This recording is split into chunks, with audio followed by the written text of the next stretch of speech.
Hello guys, आप सभी का स्वागत है साइंस की पाठशाला में। और आज हम जानेंगे कि कोशिका क्या होती है। कोशिका के बारे में आज हम पढ़ेंगे। चलिए देखते हैं। बोल रहा है अति सूक्ष्म जीवों को छोड़कर बाकी सभी जीवधारियों को, मतलब अति सूक्ष्म जीवों का यहाँ पे मतलब ये है कि जैसे वायरस हो गया, बैक्टीरिया हो गया, पीपीएलओ हो गई, ये जितने भी छोटे जो हमारी नग्न आंखों से दिखाई नहीं देते, मतलब खुली हुई आंखों से जो हमें दिखाई नहीं देते हैं, वो कोशिका से बने हुए नहीं होते हैं। बाकी सभी जितने जीवधारी होते हैं, चाहे वो पादप कोशिका हो या फिर जंतु कोशिका। पादप में पेड़ पौधे आते हैं, अजंतु कोशिका में जानवर और मनुष्य आते हैं। जो जीवधारी होते हैं, जैसे पादप और जंतु का जो शरीर होता है वो बहुत छोटे छोटे कोष्ठकों से मिलकर बना हुआ होता है। छोटे छोटे कोष्ठक का मतलब कमरे की समान, उसे ही क्या कह दिया गया है? कोशिका। उसे क्या कह दिया गया है? कोशिका।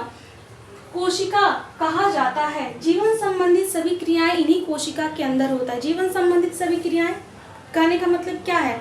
श्वसन करना, पोषण का निर्माण हो, पोषण होना, ठीक है, प्रोटीन का निर्माण होना, ऊर्जा का उत्पादन करना, ये सभी जितने भी हमारे जीवन संबंधित जितनी भी ये क्रियाएं हैं वो किसके अंदर होती हैं? कोशिका के अंदर होती हैं।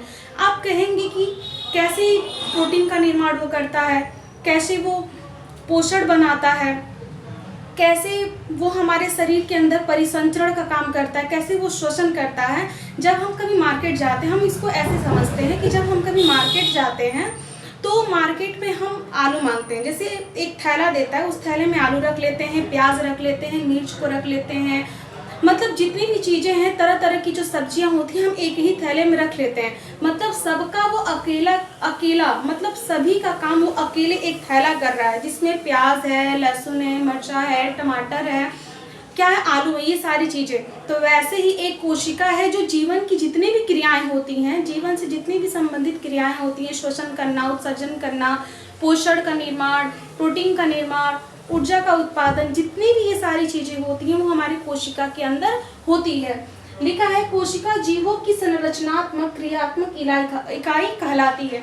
बोला जो कोशिका होता है वो जीवन की संरचनात्मक, मतलब बोला कि जितने भी सजीव होते हैं उनका जो शरीर होता है वो कोशिका से बना हुआ था, उसे हम क्या कहते हैं? संरचनात्मक कहते हैं। अब यहाँ पे क्रियात्मक इकाई कहा गया है। इकाई क्यों कहा जाता है? मैंने अभी आपको कुछ देर पहले एक थैले से एग्जाम्पल में मैंने समझाया कि जीवन संबंधी जितनी भी क्रियाएं होती हैं वो कोशिका के अंदर होती है। मतलब एक कोशिका पूरे शरीर की जितना भी कार्यात्मक और संरचनात्मक इकाई होता है वो कोशिका अकेले करता है। फिर बोला है कोशिका शब्द जो है वो लैटिन भाषा के सेलुला शब्द से बना है, जिसका मतलब होता है एक कोष्ठक या कमरा। फिर यहाँ पे बताइए कोशिका की खोज का इतिहास जो है सूक्ष्मदर्शी के खोज के साथ जुड़ा हुआ है।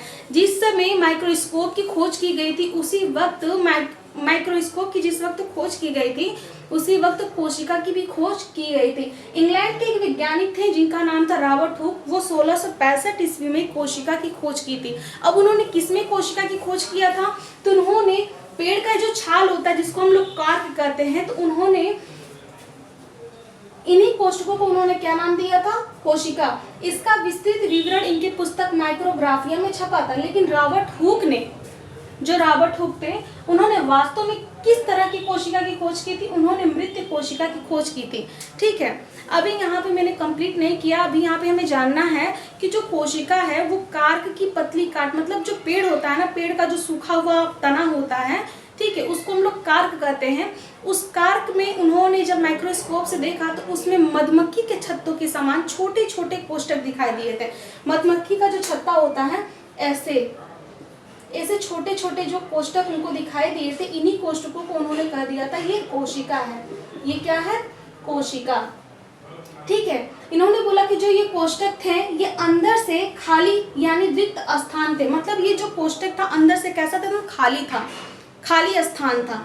ठीक है, बोल रहा है कि जिसे हम होलो स्पेस कहते हैं। ये जो मरी हुई कोशिका है इसकी जो दीवारें थी वो मोटी थी और ये चारों तरफ से घिरी हुई थी। ठीक है, इसीलिए इसके अंदर क्या है? खाली स्थान है। कोशिका का टेक्निकल नेम क्या होता है? जिसको हम नॉर्मल कोशिका को हम नॉर्मल भाषा में बोलते हैं उसे हम बोलते हैं सेल। कोशिका का टेक्निकल नेम क्या होता है? सेल होता है। ठीक है, अब कोशिका का जो वैज्ञानिक नाम है जिसको हम लोग साइंटिफिक नेम कहते हैं वो है क्या नाम है? साइटो। कोशिका का टेक्निकल नेम क्या है? सेल। अब कोशिका का साइटो नेम क्या है? सॉरी, कोशिका का साइंटिफिक नेम क्या है? कोशिका का साइंटिफिक नेम जो होता है वो होता है साइटो। अब कोशिका का अध्ययन करना क्या कहलाता है? साइटोप्लाज्म कहलाता है। हम कोशिका का जो अध्ययन करते हैं उसके बारे में पढ़ते, स्टडी करते हैं, तो उसे हम क्या कहते हैं? साइटोलॉजी कहते हैं। बोल रहा है कि कोशिका को इकाई क्यों कहते हैं। मैंने बहुत अच्छे से, मैंने बारीकी से समझाया। आप लोगों से मेरा एक सवाल है कि जीवित कोशिका की खोज किसने किया है? आप मुझे कमेंट करके इसके बारे में बताएंगे। सबसे पहले हम जान लें कि कोशिका को इकाई क्यों कहते हैं। बोल रहा है कोशिका सभी जीवों का शरीर, मतलब क्योंकि जितने भी सजीव हैं, मतलब जीव हैं, उनका शरीर कोशिकाओं से बना होता है, जिसको हम लोग संरचनात्मक कहते हैं। और जीवन के सभी जरूरी काम जैसे श्वसन करना, उत्सर्जन, पोषण, ऊर्जा, प्रोटीन का निर्माण और ऑक्सीजन का परिवहन, ये सभी कार्य कोशिका के भीतर होते हैं। ये सारे कार्य किसके भीतर होते हैं? कोशिका के भीतर होते हैं, इसीलिए इसे क्रियात्मक कहते हैं। ठीक है, आप सभी को मेरा वीडियो कैसा लगा मुझे कमेंट करके जरूर बताएं।